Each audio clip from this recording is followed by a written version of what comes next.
Good morning. আজকে অনেক ঠান্ডা পড়েছে, চলো তোমাদেরকে বাইরেটা একটু দেখাই।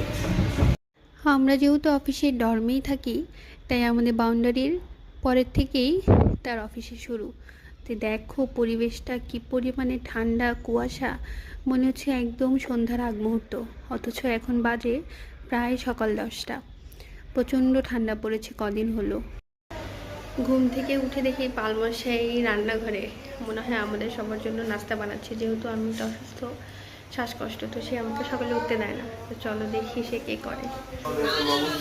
পালমশাই কি করো?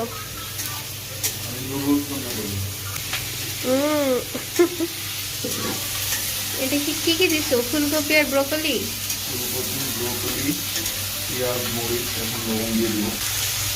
ভালোই লাগছে ফুলকপি।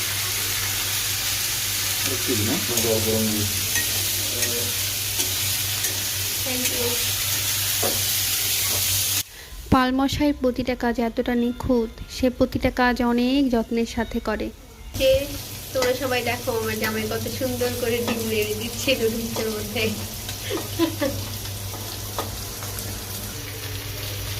তার অফিস থেকে ফোন এসছে, তাই এসে চলে গেল ফোনে কথা বলতে, আর আমাকে দিয়ে গেল।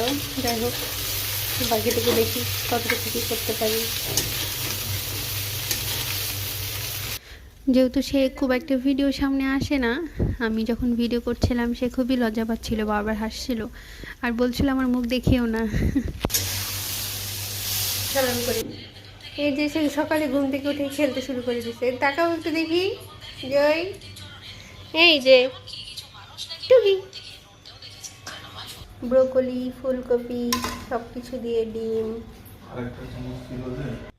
রান্না শেষে ডাইনিং টেবিলে এসে আমি এরপর সবাইকে বাটিতে করে সার্ভ করলাম, আর এরপর সবাই একসাথে খাওয়া শুরু করলাম। সবাই বলছিল খেয়ে অনেক মজা হয়েছে।